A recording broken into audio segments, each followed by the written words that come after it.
একটা মাত্র সিনেমা, রাতারাতি সুপারস্টার। ১৯৮০-র দশকে যার এক ঝলকে থমকে গিয়েছিল গোটা ভারতবর্ষ। কি চিনতে পারলেন? তিনি আর কেউ নন, ভারতবর্ষের সবচেয়ে সুন্দরী নায়িকাদের মধ্যে অন্যতম, আমাদের সবার প্রিয় ইয়াসমিন জোসেফ। এখনো চিনতে পারলেন না? মশাই, ইয়াসমিন জোসেফ আর কেউ নন, আমাদের সবার প্রিয় মন্দাকিনী। ১৯৮০-র দশকে যাকে দেখার জন্য সারা ভারতবর্ষ জাস্ট পাগল হয়ে যেত। মন্দাকিনীর আসল নাম ইয়াসমিন জোসেফ। তিনি উত্তরপ্রদেশের মিরাটে এক অ্যাংলো ইন্ডিয়ান পরিবারে জন্মগ্রহণ করেন। ছোটবেলা থেকেই ভীষণ পড়াশোনায় ভালো ছিলেন এবং ওনার শখ ছিল এয়ার হোস্টেস হওয়ার। কিন্তু কথায় বলে, ভাগ্যের চাকা কার কোন দিকে ঘুরবে কেউ জানে না। উনি রাজ কাপুরের চোখে পড়ে যান এবং ঠিক তার পরেই ১৯৮৫ সালে রিলিজ হয় সেই বিখ্যাত সিনেমা রাম তেরি গঙ্গা মৈলি।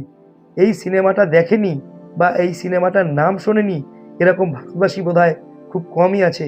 আর সবচেয়ে বড় কথা, এই সিনেমাটা প্রচণ্ড বিতর্কিত সিনেমা ছিল।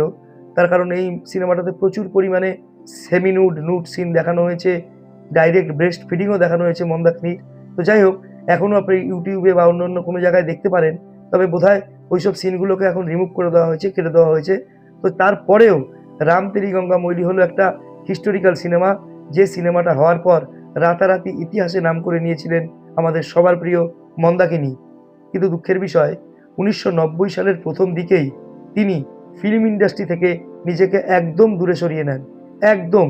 তারপর তিনি একেবারেই অন্য জগতে ঢুকে যান এবং তারপরে বিয়ে করেন ডক্টর কাগুর টি রনপোচে ঠাকুরকে।